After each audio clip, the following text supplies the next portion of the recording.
আচ্ছা, মাটি আর গাছের পুষ্টির কথা ভাবলেই কোন তিনটে জিনিসের নাম সবার আগে মাথায় আসে বলুন তো? নাইট্রোজেন, ফসফরাস আর পটাশিয়াম, তাই না? কিন্তু মাটির স্বাস্থ্য কি সত্যি শুধু এই তিনটে উপাদানের উপর নির্ভর করে? আজকের এই বিশ্লেষণে আমরা এমন তিনজন অনামী নায়কের কথা জানব, যারা একদম নীরবে আমাদের পুরো ইকোসিস্টেমের কাঠামোটা তৈরি করে চলেছে। প্রশ্নটা শুনতে অনেক বড় মনে হচ্ছে, তাই না? কিন্তু এর উত্তরটা শুধু সার বা রাসায়নিকের মধ্যে আটকে নেই। এর আসল উত্তর লুকিয়ে আছে আমাদের পায়ের নিচের মাটিতে, একটা জটিল আর অবিশ্বাস্য শক্তিশালী সম্পর্কের বুননে। হ্যাঁ, এনপিকে আমরা সবাই চিনি, ওরা অবশ্যই খুব দরকারি। কিন্তু পর্দার আড়ালে আরও কয়েকজন আসল খেলোয়াড় আছে। তাদের ছাড়া মাটির স্বাস্থ্য, গাছের বৃদ্ধি, এমনকি আমাদের নিজেদের অস্তিত্ব কিন্তু বেশ ঝুঁকির মধ্যে পড়ে যাবে। তাহলে চলুন পরিচয় করা যাক এই সাইলেন্ট আর্কিটেক্ট বা নীরব স্থপতিদের সাথে। এরা হলো ক্যালসিয়াম, ম্যাগনেসিয়াম এবং সালফার। এরা মাটির গঠন, গাছের জীবনী শক্তি আর আমাদের পুষ্টির একেবারে মূল ভিত্তিটা তৈরি করে। তো সবার আগে কথা বলা যাক ক্যালসিয়ামকে নিয়ে। একে বলা যেতে পারে মাটির প্রধান স্ট্রাকচারাল ইঞ্জিনিয়ার, বা সহজ কথায় মাটির সিমেন্ট। এর কাজই হল মাটির কণাগুলোকে একসঙ্গে আঠার মতো জুড়ে রাখা। এই কথাটা ক্যালসিয়ামের কাজকে একদম নিখুঁতভাবে বুঝিয়ে দেয়। এটা আক্ষরিক অর্থেই মাটির ঋণাত্মক চার্জযুক্ত কাদা কণা আর জৈব পদার্থকে একসাথে বেঁধে একটা মজবুত কিন্তু ঝুরঝুরে কাঠামো তৈরি করে। এই যে পুরো ব্যাপারটার এর একটা বেশ ইন্টারেস্টিং নাম আছে, ফ্লকিউলেশন। এখানে ক্যালসিয়াম একটা চুম্বকের মতো কাজ করে। মাটির ছোট ছোট কণাগুলোকে একসঙ্গে টেনে এনে বড় বড় দলা বা অ্যাগ্রিগেট তৈরি করে। এর ফলে কি হয়? মাটিতে বাতাস আর জল চলাচলের জন্য প্রচুর ফাঁকা জায়গা তৈরি হয়, যা গাছের শিকড়ের জন্য ভীষণ জরুরি। আর এই ব্যাপারটা সবচেয়ে ভালোভাবে বোঝা যায় যখন আমরা দেখি ক্যালসিয়াম কিভাবে লবণাক্ত বা সোডিক মাটিকে সারিয়ে তোলে। যখন মাটিতে সোডিয়ামের পরিমাণ বেড়ে যায়, তখন মাটির কণাগুলো সব ছাড়া হয়ে যায় আর মাটি একদম শক্ত পাথরের মতো হয়ে যায়। ঠিক তখনই ক্যালসিয়াম এসে সেই সোডিয়ামকে সরিয়ে দেয় আর মাটির সেই ঝুরঝুরে গঠনটা ফিরিয়ে আনে। তো কি হয় যখন মাটিতে ক্যালসিয়াম কমে যায়? এর এফেক্টটা কিন্তু সরাসরি আমাদের খাবারের থালায় এসে পড়ে। গাছের কোষপ্রাচীর দুর্বল হয়ে যায়, ফলে টমেটোর নিচের দিকে কালো দাগ বা বাঁধাকপির পাতা পুড়ে যাওয়ার মতো রোগ দেখা দেয়। এটা কৃষক আর ক্রেতা উভয়ের জন্যই একটা বড় ক্ষতি। আচ্ছা, ক্যালসিয়াম তো গেল, যেটা হলো মাটির কাঠামো। এবার আসা যাক আমাদের দ্বিতীয় স্থপতির কথায়, ম্যাগনেসিয়াম। যদি ক্যালসিয়ামকে আমরা বলি স্ট্রাকচার, তাহলে ম্যাগনেসিয়াম হলো সেই স্ট্রাকচারের ভেতরের পাওয়ার হাউস বা ইঞ্জিন। আমরা সবাই জানি গাছ যে সবুজ হয় তার কারণ হল ক্লোরোফিল।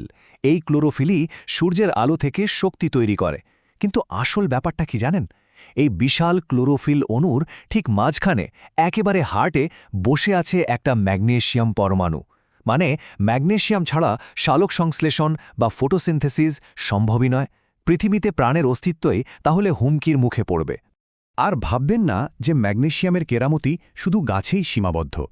আমাদের নিজেদের শরীরে, মানে মানবদেহে ৩০০রও বেশি জরুরি এনজাইমের কাজ ঠিকঠাক চালানোর জন্য এই ম্যাগনেসিয়াম লাগে। তার মানে মাটির স্বাস্থ্য যে সরাসরি আমাদের শরীরের সাথে যুক্ত, এটা তার একটা দারুণ প্রমাণ। এবার আমাদের গল্পের তৃতীয় আর শেষ স্থপতি, সালফার। আর এর গল্পটা কিন্তু একটু অন্যরকম, বেশ নাটকীয় বললেও ভুল হবে না। কারণ আমরা এখন একটা অদ্ভুত, অপ্রত্যাশিত সালফার সংকটের মধ্যে দিয়ে যাচ্ছি। ব্যাপারটা হলো, মাটিতে যে টোটাল সালফারটা থাকে তার প্রায় ৯৫%ই কিন্তু জৈব পদার্থের সাথে এমনভাবে আটকে থাকে যে গাছ চাইলেও সেটা নিতে পারে না। গাছের ব্যবহারের জন্য অ্যাভেলেবল থাকে মাত্র ৫%, যেটা সালফেট হিসেবে থাকে। তাহলে হঠাৎ করে এই ঘাটতিটা শুরু হলো কেন? কারণটা শুনলে অবাক হতে হয়। এর কারণ হলো পরিবেশ দূষণ কমে যাওয়া। হ্যাঁ, ঠিকই শুনছেন। আগে কলকারখানার ধোঁয়া থেকে বাতাসে প্রচুর সালফার মিশত, যেটা বৃষ্টির সাথে মাটিতে এসে পড়ত। এটা ছিল গাছের জন্য একটা ফ্রি সালফারের সোর্স। কিন্তু দূষণ নিয়ন্ত্রণের ফলে সেই ফ্রি সোর্সটা এখন অনেকটাই বন্ধ হয়ে গেছে। আর এই সালফারের অভাবের ফল কিন্তু বেশ মারাত্মক। প্রোটিন তৈরির জন্য এটা অপরিহার্য। এর অভাবে গাছের কচি পাতাগুলো হলুদ হতে শুরু করে। আর দক্ষিণ এশিয়ার মতো জায়গায়, যেখানে ধান, ডাল, সরিষা প্রধান ফসল, সেখানে ফলন প্রায় ১৫ থেকে ৪০% পর্যন্ত কমে যেতে পারে। ভাবা যায়? তাহলে এই যে এতগুলো সমস্যা, এর সমাধান কি? মাটিকে সুস্থ করার জন্য আমাদের হাতে দুটো প্রধান অপশান আছে, চুন আর জিপসাম। কিন্তু কোনটা কখন ব্যবহার করতে হবে সেটা জানাটা খুব জরুরি। এই টেবিলটা দেখুন, একদম পরিষ্কার হয়ে যাবে। সহজ কথায়, যদি মাটি অ্যাসিডিক হয়, মানে পিএইচ লেভেল ৬-এর কম, তখন লাগবে চুন। এটা অ্যাসিডকে নিউট্রাল করে দেয়। আর যদি মাটি লবণাক্ত বা সোডিক হয় তখন দরকার জিপসাম। জিপসাম কিন্তু পিএইচ বদলায় না, ও শুধু বাড়তি সোডিয়ামটাকে সরিয়ে দিয়ে মাটির গঠন ঠিক করে দেয়। তো এতক্ষণ আমরা এই 3টি উপাদানকে আলাদা আলাদা করে দেখলাম। চলুন এবার পুরো ছবিটা একবার একসাথে দেখি, কারণ এরা কিন্তু একা একা কাজ করে না, এরা সবাই একটা বিশাল আন্তঃসংযুক্ত সিস্টেমের অংশ। ক্যালসিয়াম, ম্যাগনেসিয়াম আর সালফার, এই তিনজন মিলেই কিন্তু আমাদের ইকোসিস্টেমের ভিত্তিটা তৈরি করে।